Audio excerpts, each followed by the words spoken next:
Contudo, não é ele quem renova a igreja, mas um religioso pequeno e insignificante, é São Francisco, chamado por Deus. E no vídeo de hoje, vamos conhecer a opinião do Papa Francisco sobre o santo que lhe rendeu o nome de Papa, São Francisco de Assis. Por que será que o Papa Francisco chamou São Francisco de pequeno e insignificante? Escute tudo, para entender o contexto e o que o Papa quis dizer. Eu te peço que deixe seu like e se inscreva no canal, para mais vídeos como esse. E a seguir, as falas de Francisco sobre São Francisco de Assis. Queridos irmãos e irmãs, numa catequese recente, já ilustrei o papel providencial que a Ordem dos Frades Menores e a Ordem dos Padres Pregadores, fundadas respectivamente por São Francisco de Assis e por São Domingos de Gusmão, tiveram na renovação da Igreja do seu tempo. Hoje gostaria de vos apresentar a figura de Francisco, um autêntico gigante da santidade, que continua a fascinar muitíssimas pessoas de todas as idades e religiões. Nasceu no mundo um sol.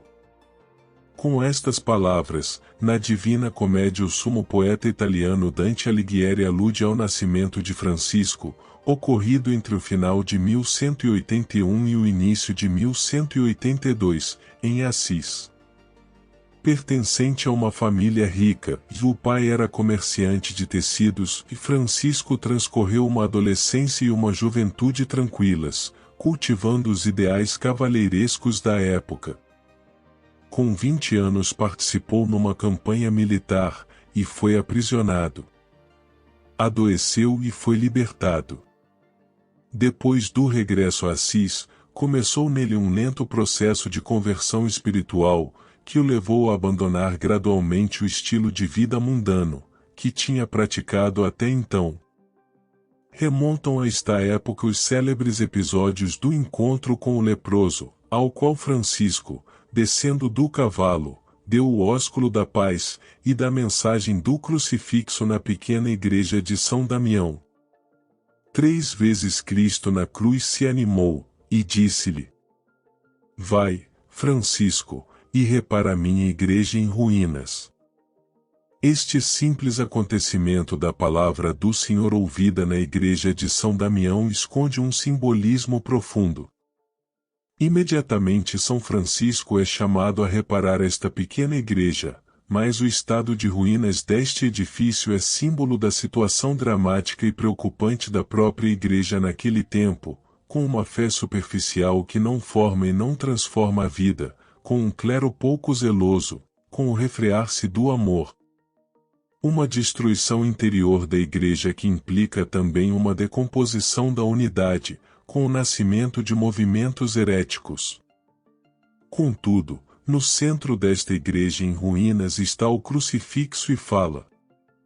Chama a renovação, chama Francisco a um trabalho manual para reparar concretamente a pequena igreja de São Damião, símbolo da chamada mais profunda a renovar a própria Igreja de Cristo, com a sua radicalidade de fé e com o seu entusiasmo de amor a Cristo. Este acontecimento, que aconteceu provavelmente em 1205, faz pensar noutro evento semelhante que se verificou em 1207.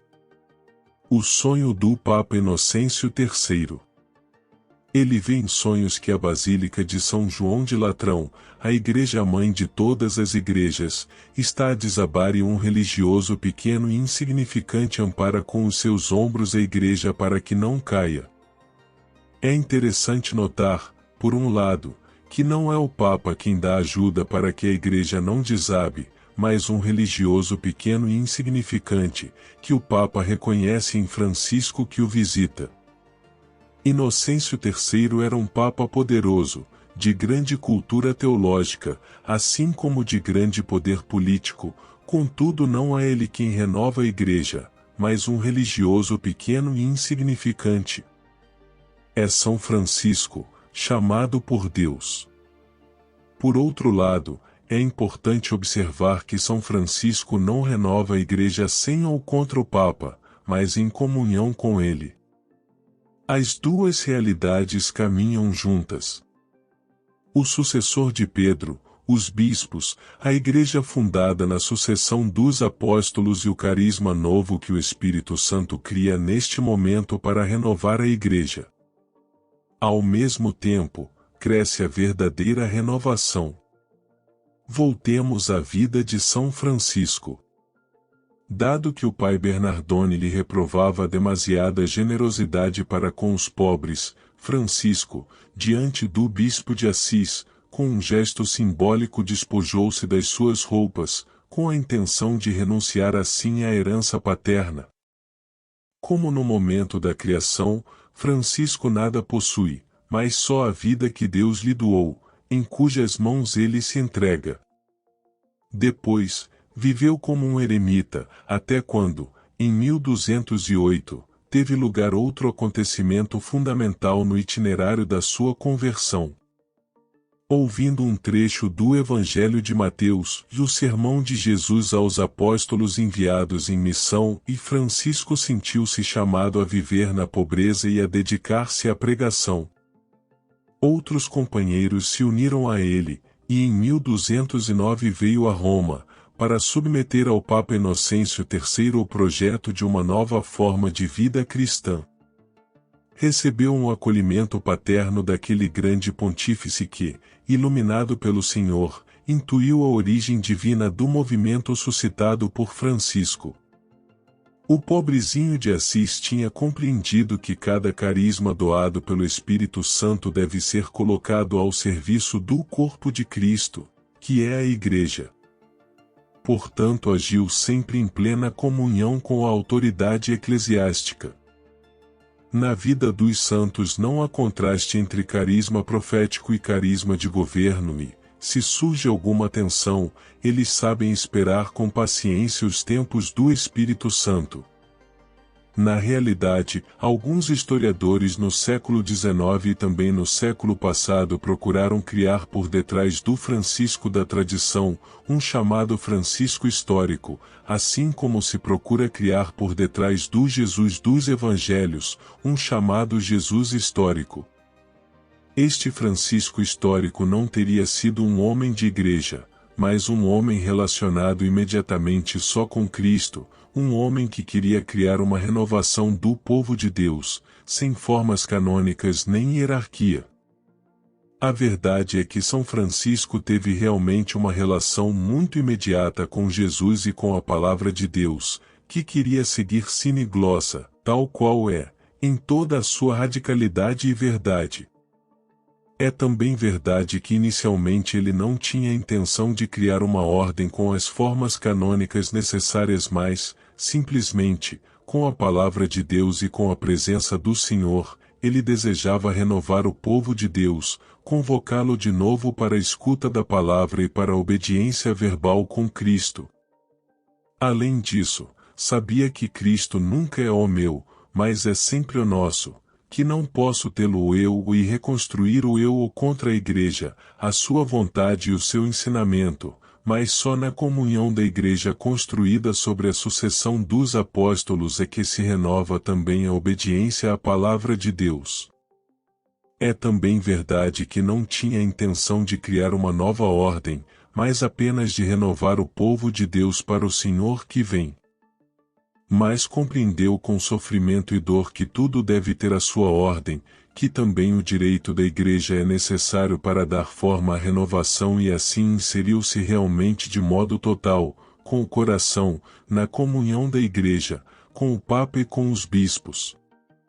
Sabia sempre que o centro da Igreja é a Eucaristia, na qual o corpo de Cristo e o seu sangue se tornam presentes. Através do sacerdócio, a Eucaristia é a Igreja. Onde caminham juntos sacerdócio de Cristo e comunhão da Igreja, então ali habita também a Palavra de Deus. O verdadeiro Francisco histórico é o Francisco da Igreja e precisamente deste modo fala também aos não crentes, aos fiéis de outras confissões e religiões. Francisco e os seus frades, cada vez mais numerosos, estabeleceram-se na Porciúncula, ou Igreja de Santa Maria dos Anjos, lugar sagrado por excelência da espiritualidade franciscana. Também Clara, uma jovem de Assis, de família nobre, se pôs na escola de Francisco. Assim, teve origem a segunda ordem franciscana, a das Clarissas, outra experiência destinada a dar frutos insignes de santidade na Igreja.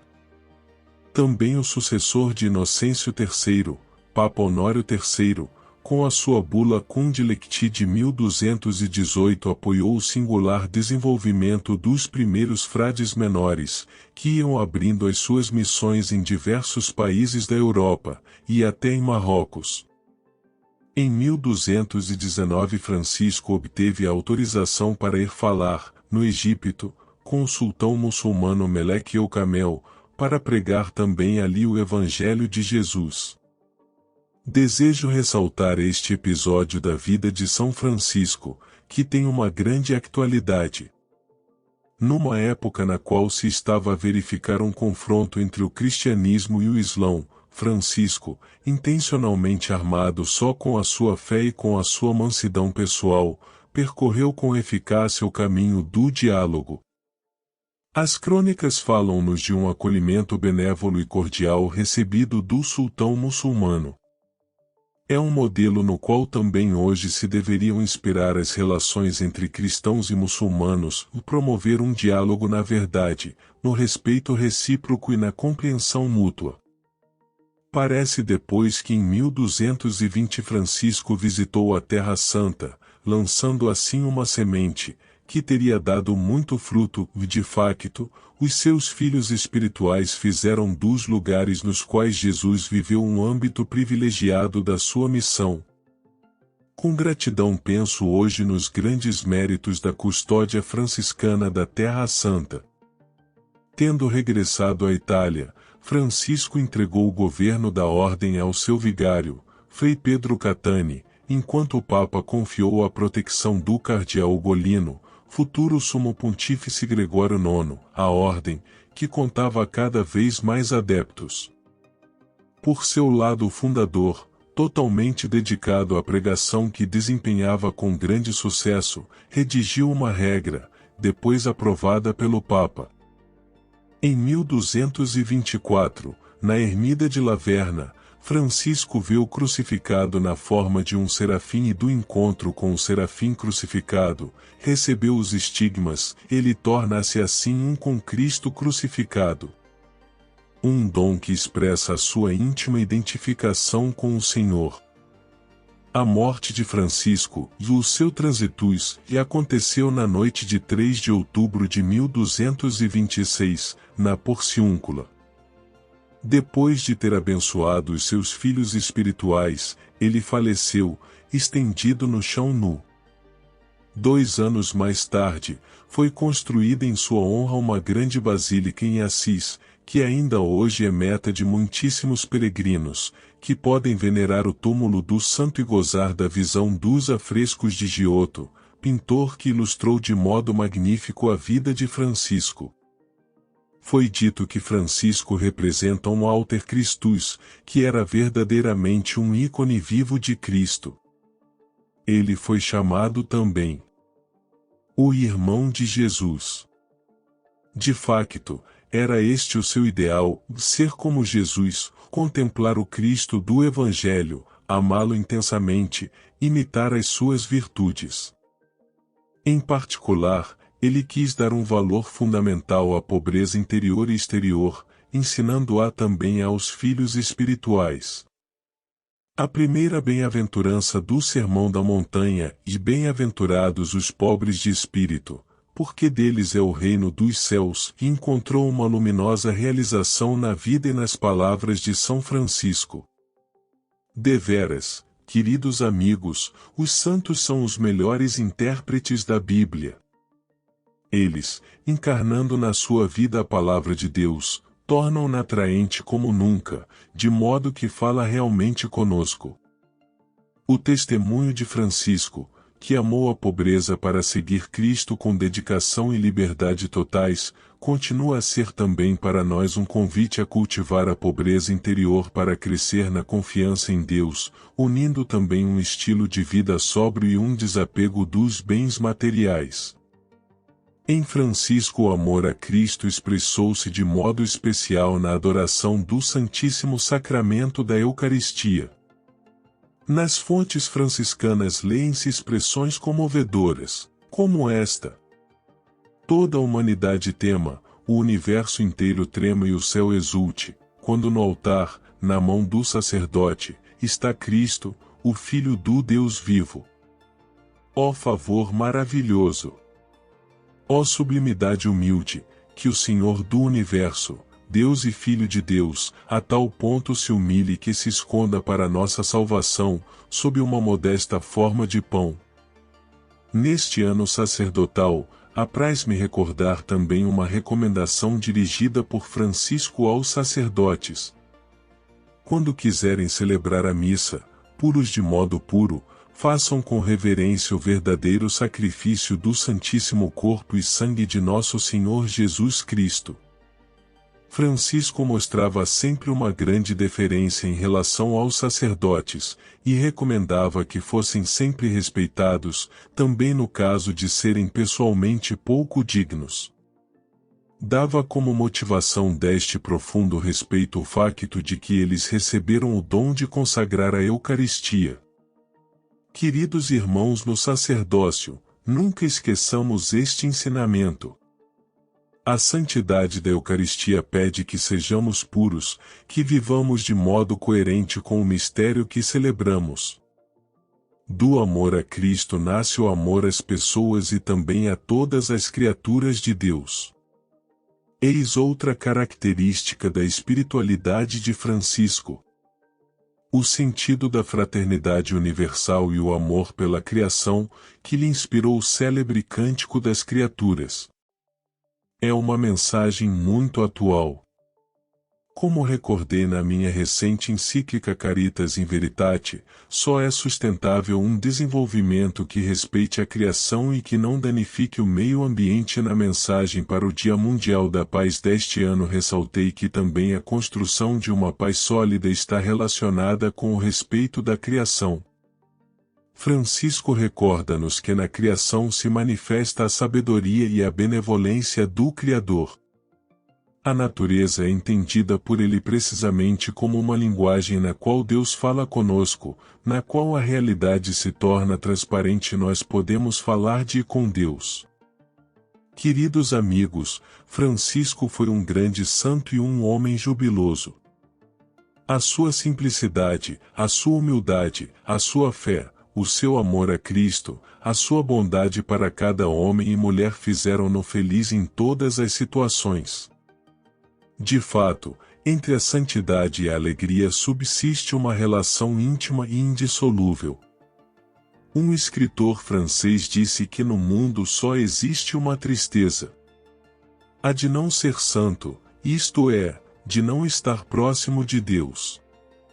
Olhando para o testemunho de São Francisco, compreendemos que é este o segredo da verdadeira felicidade, de tornar-nos santos, próximos de Deus.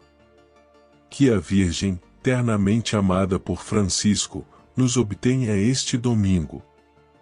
Confiemo-nos a ela com as mesmas palavras do pobrezinho de Assis. Santa Maria Virgem, não existe outra semelhante a ti nascida no mundo entre as mulheres, filha e escrava do Altíssimo Rei e Pai Celeste, mãe do nosso Santíssimo Senhor Jesus Cristo, esposa do Espírito Santo, interceda por nós e junto do teu Santíssimo e dilecto Filho, Senhor e Mestre. E essas foram as palavras do Papa Francisco sobre São Francisco de Assis. Gostaria de te pedir, se caso você gostou do vídeo, deixe seu like. Compartilhe o vídeo com mais pessoas, para que mais pessoas conheçam a opinião do Papa Francisco sobre São Francisco de Assis. Após o fim do vídeo, vou deixar 3 vídeos de indicação, que você vai gostar. Obrigado por ter assistido até aqui. Até a próxima. E que Nossa Senhora abençoe você imensamente.